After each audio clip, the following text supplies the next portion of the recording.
भारताचा कम्युनिस्ट पक्ष मार्क्सवादी यांच्या वतीने आंतरराष्ट्रीय कामगार दिनाचा औचित्य साधून श्रम सन्मान पदयात्रा आणि जाहीर सभा उत्साहात पार पडली।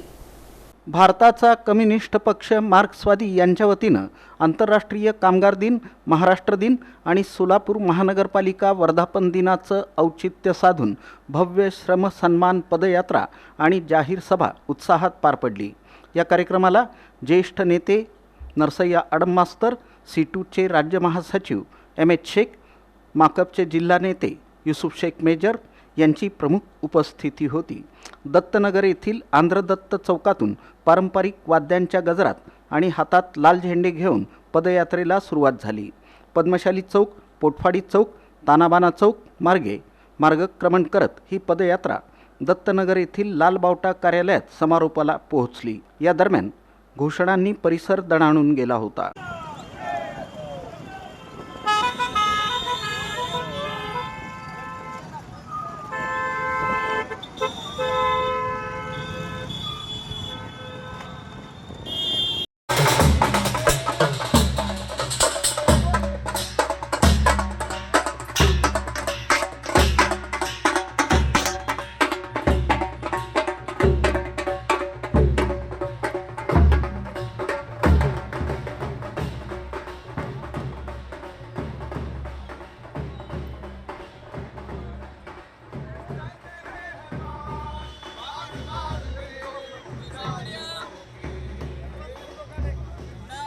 प्रजा नाट्य मंडळाच्या कला पथकानं सादर केलेल्या क्रांतिकारी गीतांनी वातावरणात ऊर्जा आणि प्रेरणा निर्माण केली।